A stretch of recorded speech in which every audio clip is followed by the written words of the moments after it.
Hey guys, Andrew Geiwitz here with Living in Green Bay.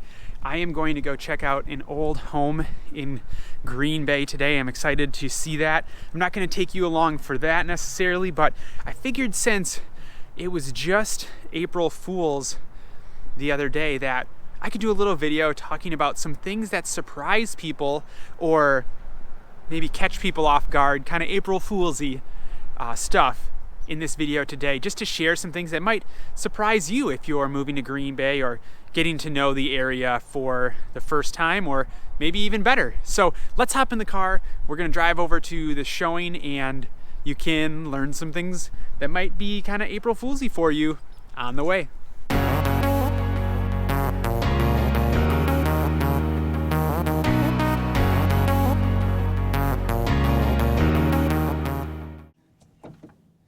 Hey guys, now that I'm in the car here, let's dive into a few things that might catch you off guard or be sort of an April Fool's type of feeling for you if you're thinking about moving to Green Bay, or maybe when you're just learning about Green Bay for the first time. Now, I am going to take a couple of these from different people who have shared them with me over the years, and just conversations I've had with friends or people I've known who aren't from the Green Bay area normally. And so that's kind of where I'm drawing some of this information for, and I cannot wait for the response from you in the comments section below about the things that caught you off guard or catch you off guard as you are a part of the Green Bay landscape, whether you just moved here or you maybe are just getting to know different parts of Green Bay better. As I think about the things that catch people off guard, one of the first things that comes up is this confusion about, like, is Green Bay a big city or is it a small city, or what is it? So the size is one thing that can kind of have that fool's gold type of feel for people, because the thing, at least in my experience in conversations with people across the country, the thing that gets them the most is that there's a professional NFL franchise in the city.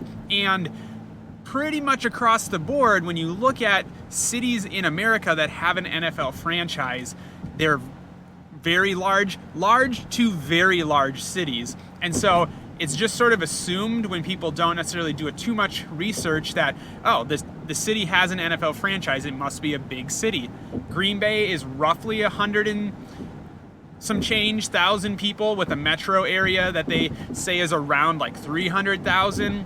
I think the city is like the 270 something, 72nd, 74th largest city in the United States. And so it's not by any means a large city. It's not even like top 100 or anything like that. And so some people are like, oh, why does Green Bay have an NFL franchise and it's such a small city? So that could be one thing that catches you off guard. Green Bay is 100,000 people or so, and not as big as you might think for somewhere that has an NFL franchise. Now, another thing that might catch you off guard in Green Bay is tied to the name Green Bay. And so that is the bay itself. Now, maybe this isn't surprising to everybody, but I've found it interesting that when you move to Green Bay, most houses that you live in Green Bay have no view of the bay. Most of the city really has no view of the bay.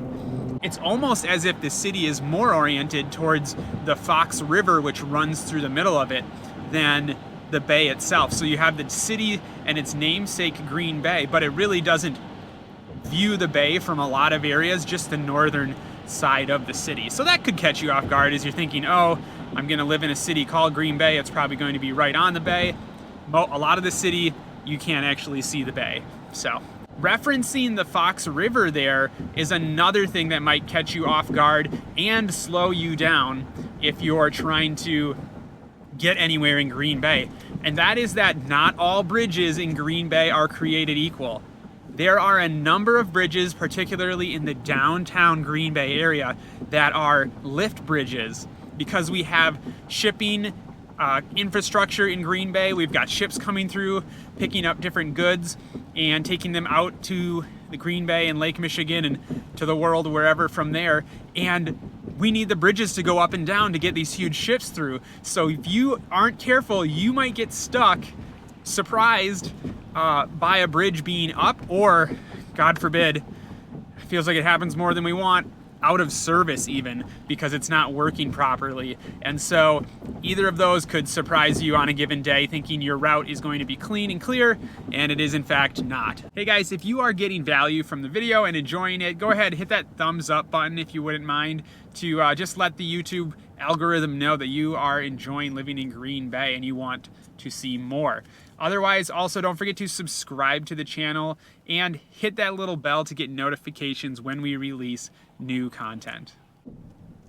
Something else that actually surprises a lot of people when they move to Green Bay and start getting to know the area is the commute times in Green Bay. They are amazing from what I hear from people coming from other areas of the country. So pretty much anywhere, any edge of Green Bay, you can get to the other side of Green Bay in roughly 15 to 20 minutes, which is super great for people coming from anywhere else out of state. So it will catch you off guard in the best way that your commute is so much shorter in Green Bay than maybe it is where you live now.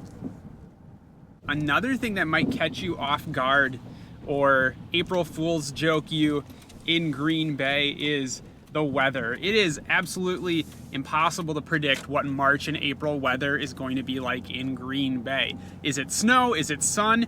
Are we talking shorts? Are we talking sweatpants or jackets and all sorts of warm stuff? It is really hard to predict the weather in Green Bay in March and April. So that absolutely will catch you off guard. Conveniently, it will remind you of April Fools because it feels that way in Green Bay. The weather is brutal in that time of year. You just want the sun to be out, and it does not want to cooperate sometimes, it feels like. Well, there you have it, guys. There are some things that will April Fool's joke you in Green Bay, Wisconsin, as you get to know the area better. I'm just about to get to my showing, so I'm going to jump into that and take a look at this cool old house in Green Bay. But thanks again for watching. Hope this helps you not be surprised when you run into those situations in Green Bay someday. But if so, don't worry. I pointed them out here, and you're in the same boat as a lot of us. So we will see you again on another video with Living in Green Bay soon.